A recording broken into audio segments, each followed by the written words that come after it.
வர்ற ஜூன் 13 வெள்ளிக்கிழமை முருகப்பெருமானுக்கு ரொம்பவே உகந்த மகா கிருத்திகை நாள்.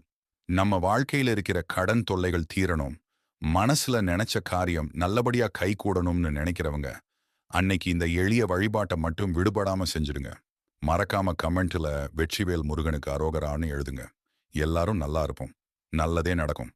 அன்னைக்கு காலையில சீக்கிரமே எழுந்து குளிச்சுட்டு வாசல்ல கோலம் போடுங்க. பூஜை அறையில இருக்கிற முருகப்பெருமான் படத்துக்கு செவ்வரளி பூ அல்லது உங்களுக்கு கிடைக்கிற வாசனை மலர்களை சூட்டுங்க. வசதி இருந்தா சர்க்கரை பொங்கலை நைவேத்தியமா படைக்கலாம். முடியாதவங்க அன்போடு ஒரு செவ்வாழை பழம் இல்லனா பேரீச்சம்பழம் வச்சா கூட போதும், நம்ம கந்தன் ஏத்துக்குவான். முக்கியமா அன்னைக்கு மாலை 6 மணிக்கு வீட்டு வாசல்லையும் பூஜை அறையிலையும் 6 நெய் தீபங்கள் அல்லது நல்லெண்ணெய் தீபங்கள் ஏற்றி வழிபடுங்க. 6 விளக்குகள் ஏற்ற முடியாதவங்க ஒரு அகல் விளக்குல 6 திரிகள் போட்டு தீபம் ஏத்துங்க. உங்க மனசுல இருக்கிற குறைகளை முருகன் கிட்ட உருகி வேண்டிக்கிட்டு ஓம் சரவணபவ் மந்திரத்தை 108 முறை மனசார சொல்லுங்க. கிருத்திகை அன்னைக்கு நாம ஏத்துற தீபம் நம்ம வாழ்க்கையில இருக்கிற இருளை நீக்கி ஒளியை கொடுக்கும்.